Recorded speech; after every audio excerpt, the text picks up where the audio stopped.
Alright, so this here is going to be a mission.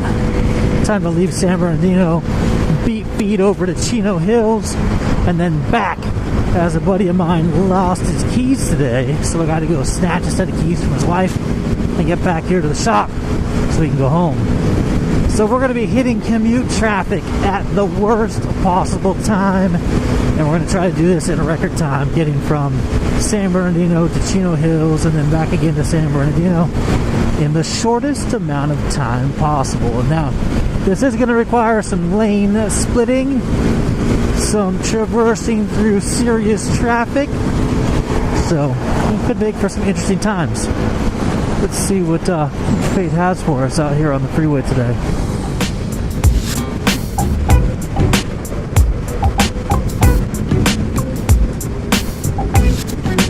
Right now, Waze is telling me that I'm going to get there at 5:30 or 5:26. It said 5:26. So I'm hoping that being on the bike, being able to split some traffic like this, I'll be able to cut that time nearly in half. I'll be able to be back at the shop by 5:30 or so. So we'll see. We'll see how it all works out. People wanting to ditch out of the slow lane and jump into the fast lane whenever there's a little bit of an opening. So as I talked about in my nighttime lane splitting video as of last night, during the daytime I can look at this guy, see that guy right there? You can totally see him in the mirror. This guy can totally see him in the mirror. When their heads turn a little bit, you can totally watch that movement. You can also see the top of their shoulder, so if they reach up like this to grab the steering wheel,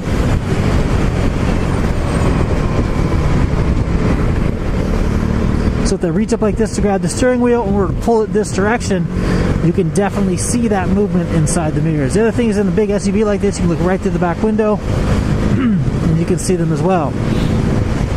Some people actually look in their rear view mirrors before they change lanes, go figure, and you can see that as well. So being able to stay on top of and attentive to all of those different things while you're doing your maneuver through traffic is absolutely imperative.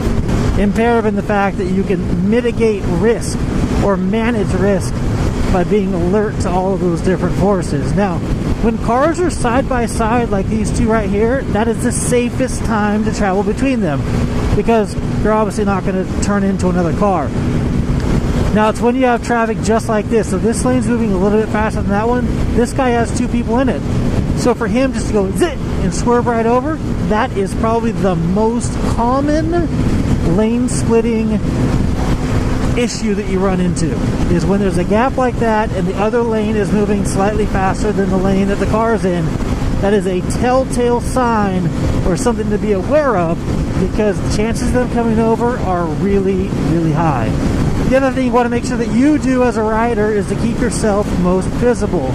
So for example, some guys split lanes and they do it extremely incorrectly. So some guys will be here and they'll literally dart their bike over behind this car, and then when they get to a good spot, they'll dart their bike over and be behind this car, and then dart back over and be behind this car. That is a very good way to get yourself into a lot of trouble. And the reason for that is every time you get in the middle, come on over, dude, come on over. Come on. Get, your blinker came on. There you go. So the problem is, every time that you're riding directly behind that vehicle, you're in their blind spot. They can't really see you. So if you can stay closer to this white line, you're in this guy's mirror and you're in that guy's mirror, and you have the best chance of avoiding any type of situation because you've got the most maneuverability from the center of the lane right here. Not the center of the lane, but the extreme edge of the lane, if you will. Now in Southern California, see this guy right here? They are so used to motorcycles splitting lanes that they automatically ride shifted over. Like this guy right here automatically is sitting just a little bit further over to the left, knowing that it's commute hour and motorcycles are going to be coming up and passing by. It's like a common courtesy.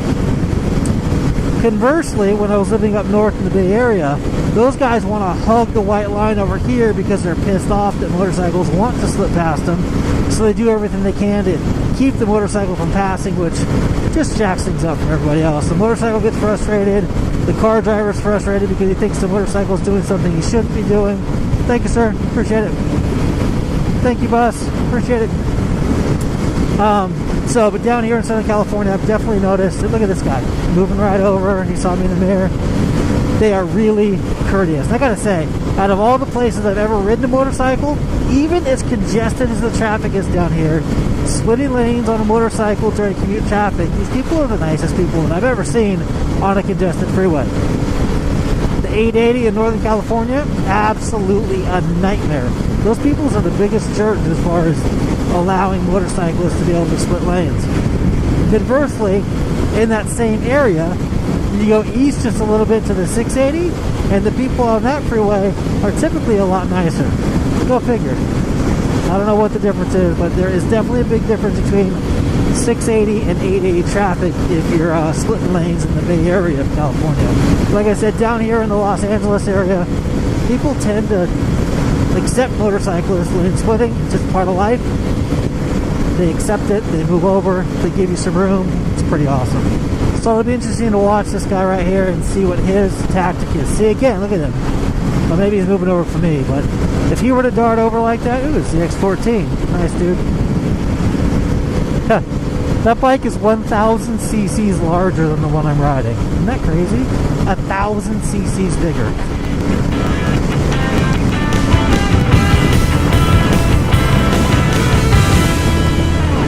So an interesting thing is about to take place. Suburban Delinquent and I have been talking about entering a race together. Suburban Delinquent and I have been in conversation this week about both participating in the Elsinore Grand Prix. Good evening.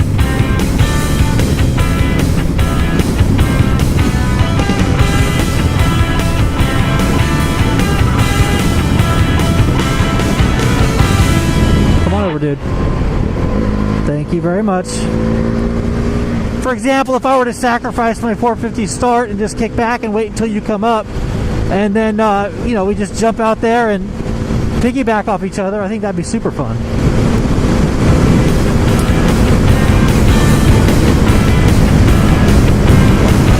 That's awesome.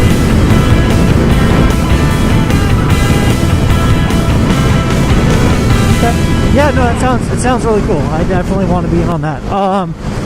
Yeah, like I said, let me talk to the wife, and even if I don't hear back from them, shit, I'll just show up and tell them I'm a beginner and I want to race.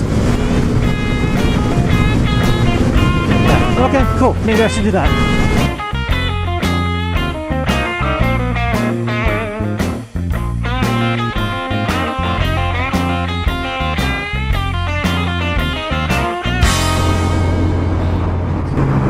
Yeah, this is that Sena Momentum helmet.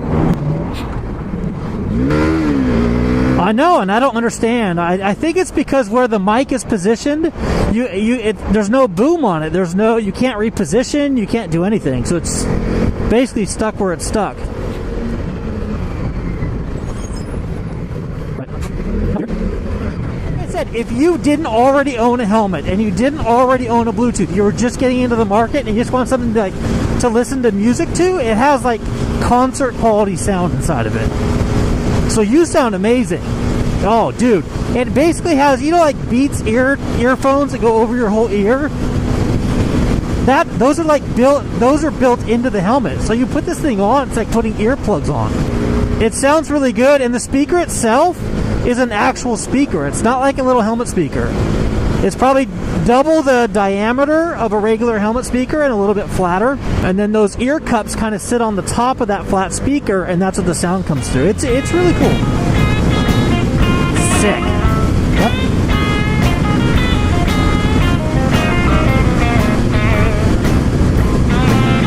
That's awesome.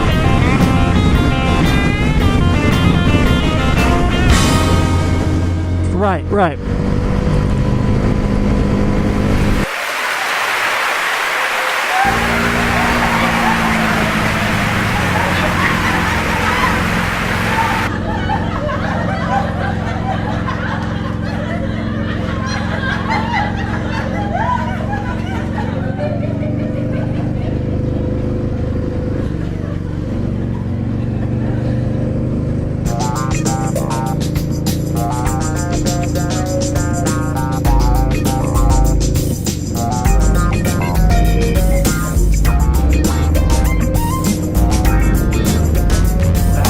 listen to this guy's radio from back here. Nice tunes, bro. Thank you, sir.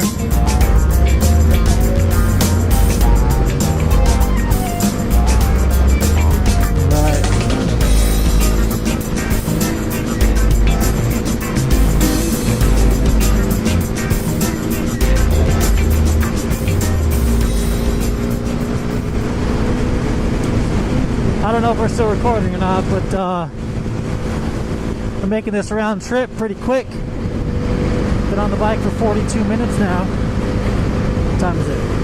5:22. We shouldn't even been to Travis's house as of yet.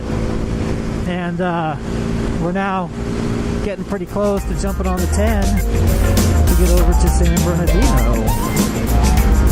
Not bad, dude. Not bad. Thank you, sir.